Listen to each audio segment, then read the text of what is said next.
Members of a regional task force expect the virus to peak in the next 2 to 3 weeks. But before we get there, doctors say expect a surge in cases.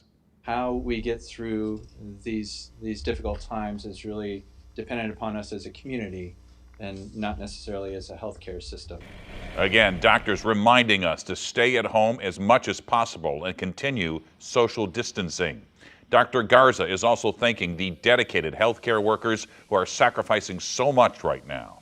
Thanks for joining us. I'm Mike Bush. And I'm Kay Quinn, broadcasting again from home because of social distancing. Dr. Garza also said that healthcare workers right now need us to thank them because this is like a wartime deployment and we should be thanking them for their service. He also said that more people with COVID-19 are going on ventilators right now, Mike. In Missouri, 48 people have died, 34 of them in our area. More than 2,700 others have tested positive. In Illinois, the situation even worse. 307 people have died. More than 12,000 have tested positive. The number of new cases jumped by more than 1,000 overnight. For a breakdown of the numbers where you live, text us at 314-444-5125, and we'll send you a link to the counties and cities that are releasing coronavirus cases by zip code. That's not everybody, but there are some. So far, it includes St. Louis City, St. Louis County, St. Charles County, Jefferson County, Franklin County, St. Genevieve County, St. Francis County, and all of Illinois. Again, do not send your own zip code to us. Just text the word FACTS to 444-5125. White Hospital in St. Charles no longer accepting patients after more than 15 staff members tested positive for COVID-19. The hospital treats psychiatric patients. 3 patients have also tested positive. The hospital is working with the St. Charles Health Department to notify people who may have been exposed. Cloth face coverings will soon be a very common sight in public. The CDC recommending that all of us cover our faces when we go out to the grocery store or the pharmacy. Our Tracy Hinson is at the Schnucks in Richmond Heights, and she's seeing a lot of people with face masks. Tracy? Kay, just about everyone I have seen walk into the grocery store here and all of the Schnucks employees are wearing face masks. The CDC now recommends that people add face masks just like mine to their regular wardrobe whenever they are out in public. Now, masks should cover your nose and mouth. They can be made from any cloth, even a t-shirt. I spoke with Michael Lim with SSM Health, and he said it's best to double or even triple the layers of the coverings. You can do this by doubling up a bandana or even adding a coffee filter to the area in front of your nose and mouth. It's also important only to handle your face covering by the ear loops or ties.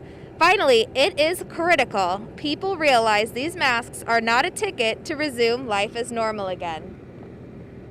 Look, the mask is not necessarily giving you a free pass to do everything and anything you want out of the house. Unfortunately, the concept now is this social distancing, which means limit your time out of your own house and limit your time in communication with other folks. It's hard.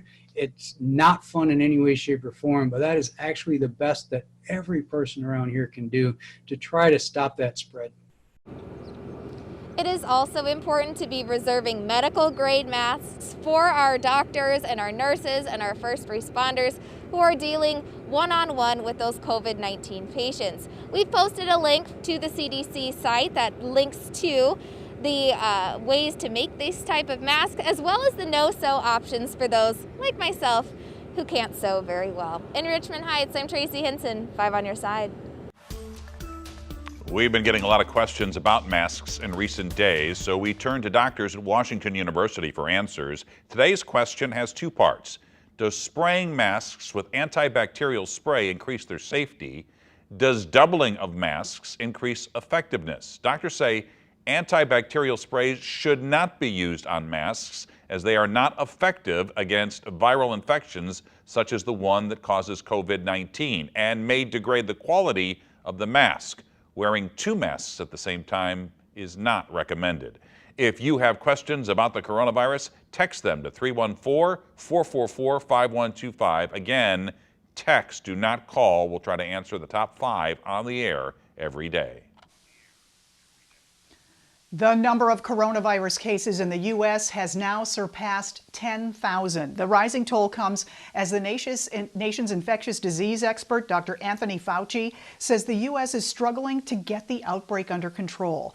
According to Johns Hopkins University, the number of confirmed cases has passed 337,000, with global deaths topping 70,000. Meanwhile, an internal government watchdog reports hospitals across the country face dire shortages of vital medical equipment.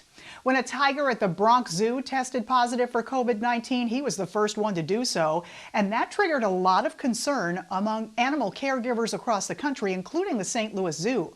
Our Sarah Maki is at the zoo tonight to explain what's going on there. Sarah? Yeah, Kay, we talked to leaders from the zoo today who say that their number one priority, of course, is the health and safety of their staff and also their animals. So we asked them about testing. They say that they're not testing any animals right now, but they have had 2 staff members test positive for the coronavirus. Now, those were both travel-related cases, so those employees have not returned to the zoo since their diagnosis. Of course, the best way to stop the spread of the coronavirus, though, is to limit your exposure. So they say that out here at the zoo, they are now down to essential staff. Crowds long gone. They say the people who remain are mostly caretakers. They're working on keeping the animals healthy. You see that video right there of the zoo with their penguins during a weigh-in. But also, these animals, they need to be mentally stimulated. So they're here making sure that the animals stay on their normal schedules, which for the sea lions includes tricks and training. All of this, though, with just about 15 to 20% of their normal staff levels. The thing that we can do to help keep our animals healthy is to keep our staff healthy, because the transmission, obviously in the case of New York, the transmission occurred from an asymptomatic animal care staff. Now, even though it was a tiger that tested positive in New York, they say that the primary concern for a lot of zookeepers has been primates, but also elephants. Also tonight at 6 o'clock, we're going to talk to you about how the staff here at the St. Louis Zoo is working with other zoos across the country and the globe to keep on top of this ever-evolving situation. Live tonight in St. Louis, Sarah Maki, 5 on your side. Well, spring temperatures are back, but for how long? Scott Connell is here with a first look at the forecast and to tell us about a fun way to keep your kids busy while they're out of school. Scott. Absolutely, and we kick that off today at noon. We'll talk more about that in just a few minutes. First of all, let's look outside. It is nice to see the clouds breaking somewhat and some sunshine poking through those clouds. And as we told you yesterday, once we get the sunshine, boom, the temperatures go up, and indeed that's happened. So it's turning out to be a nice afternoon. I got to tell you, the allergy numbers here, those trees are moderate. But that is through 8 a.m. this morning. So now that we've become warmer today and we're going to be warm tomorrow and Wednesday, you can expect the tree pollen to grow higher, and grass and weeds probably will as well. Very warm evening around the bi-state area. Temperatures are in the 70s. And don't forget, we started it today at noon on Facebook, our KSDK Facebook page, the Weather Academy. We're going to do that every Monday, Wednesday, and Friday at noon. We'll have fun learning experiences for the kids talking about weather. Mike? Thanks, Scott. All right.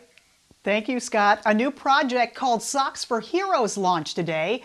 It was started by a local business who wanted to give back, give socks to medical workers and first responders. This as they struggle to stay afloat themselves. Our Courtney Boodleman talked to the couple behind the project.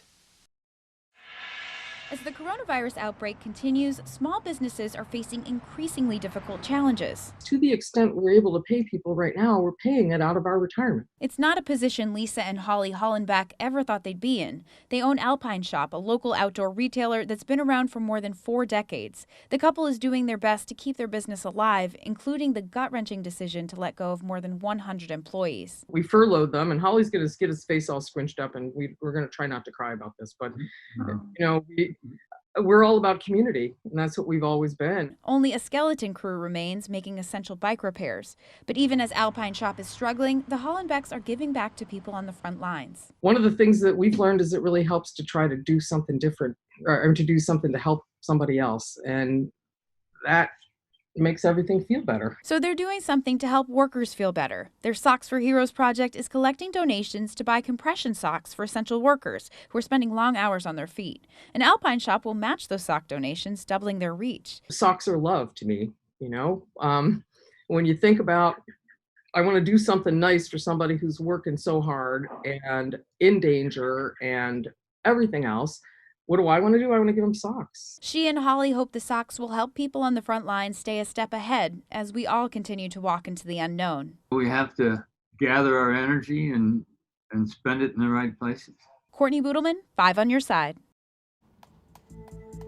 Coming up, British Prime Minister Boris Johnson taken to the hospital as a precaution. Now he's been moved to intensive care. Checkpoints along the Texas